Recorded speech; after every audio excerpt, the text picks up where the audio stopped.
Kim Chiu, Char Not Char? Sinagot ang Kim Emerald reunion buzz. Mga ka-showbiz, nagre-relapse nga ba ang fans ng Kim Emerald? Isang simpleng beso, nagpasabog ng kilig at nostalgia. Pero si Kim Chiu, may pasabog ding sagot. Alamin natin ang buong kwento. Noong 2006, nagsimula ang lahat. Kim Chiu at Gerald Anderson, mula PBB Teen Edition, naging isa sa pinakamainit na love team sa bansa. Tinawag silang Kim Emerald at hindi lang sa TV, pati sa totoong buhay, naging sila noong 2010. Kaya naman kahit matagal na silang hiwalay, buhay na buhay pa rin sa fans ang nostalgia.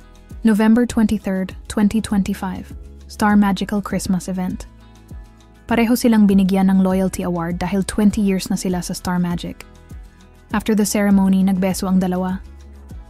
At ito na ang nag-viral. Isang mabilis na beso, pagbati at konting tsikahan. Simple lang sana, pero sa internet, naging eksena. May nag-edit ng kilig montage, may naglagay ng background music, may nag-caption pa ng Kim Emerald comeback is real. Ang reaction ni Kim, Char Not Char. Pero heto ang twist. Nag-react si Kim Chiu sa social media at medyo may pagkapasaring ang dating. Nakakaloka yung feed ko Kung makapag-relapse akala mo talaga di tayo niloko 15 years ago. Hahaha, Char Not Char. Medyo pabiro pero may bigat ang ibig sabihin. Para kay Kim, hindi naman dapat gawing comeback moment ang simpleng beso. At parang pinaalala niya rin na may mga nangyaring hindi maganda noon.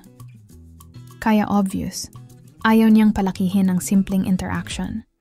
At mas lalong ayaw niyang bigyan ng maling meaning ang moment, lalo na't pareho na silang naka-move on sa mga buhay nila. Sa comment section, hello ang reaksyon. May natuwa dahil nakita ulit ang Kim Emerald. Meron namang nagsabing, move on na guys. May fans na naparealize na kaya nilang mag-reminisce pero hindi pwedeng mag-expect.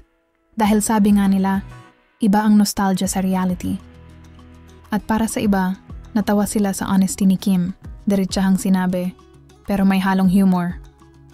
So ano ang ibig sabihin ng lahat ng to? Simple lang, professional at civil ang interaction. Wala nang romantic angle. Respect, maturity, and moving on. Si Kim malinaw, ayaw niyang bigyan ng maling pag-asa ang fans.